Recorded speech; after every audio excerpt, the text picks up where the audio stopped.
Imaginons, nous sommes en 2035. Les SIG ont profondément évolué ces dernières années.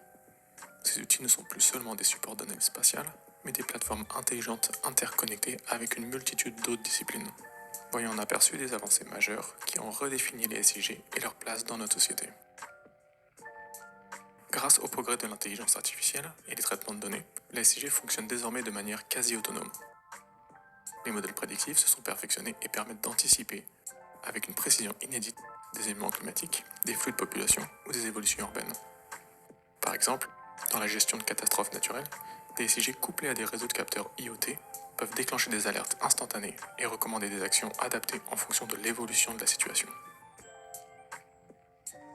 La réalité augmentée et la réalité virtuelle ont transformé la manière dont nous visualisons et interagissons avec des données géospatiales. Aujourd'hui, les urbanistes peuvent littéralement marcher dans un projet d'aménagement avant même sa construction, en superposant des modèles 3D en réalité augmentée à l'environnement réel.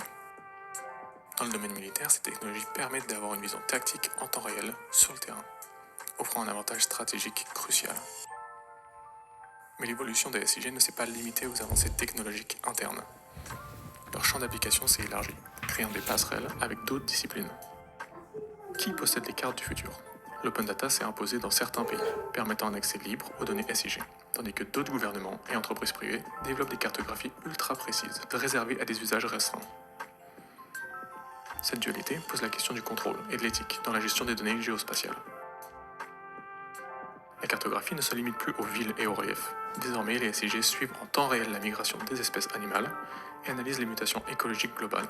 Les cartes dynamiques permettent d'anticiper les changements environnementaux et d'adapter les politiques de conservation. Avec la montée en puissance des biotechnologies, certains laboratoires explorent la possibilité de cartographier les liens entre génétique et environnement. Des études SIG permettent d'analyser la corrélation entre certaines maladies et des zones géographiques précises, ouvrant la voie à une approche plus ciblée de la santé publique. Et même certains laboratoires commencent à utiliser les SIG pour cartographier les systèmes neuronaux, mais nous n'en sommes encore qu'au début. Bien plus récemment, l'introduction de l'informatique quantique a révolutionné le traitement des données géospatiales. Les SIG sont désormais capables de gérer des simulations complexes en quelques secondes, là où les supercalculateurs d'il y a 10 ans mettaient des jours. Cela permet, par exemple, de modéliser instantanément l'impact des différents scénarios climatiques à l'échelle mondiale et de générer des prévisions précises sur plusieurs décennies. Enfin, avec l'essor des smart cities et des territoires connectés, les SIG sont devenus un outil central pour la gestion des infrastructures. La circulation des véhicules autonomes est régulée par des SIG en temps réel, qui optimisent les flux de transport en fonction de la densité du trafic et des conditions météorologiques. Les réseaux d'énergie exploitent ces systèmes pour ajuster la distribution d'électricité en fonction des besoins des quartiers, réduisant ainsi les pertes et améliorant l'efficacité énergétique. Les SIG ont dépassé leur rôle initial d'outils d'analyse cartographique pour devenir des systèmes d'aide à la décision. En 2035, ils influencent aussi bien l'urbanisme, l'écologie, la biologie, la gestion des risques que l'éthique des données. Leur impact est désormais indissociable des grandes transformations technologiques et sociétales. Et vous, quelle évolution des SIG vous semble la plus marquante?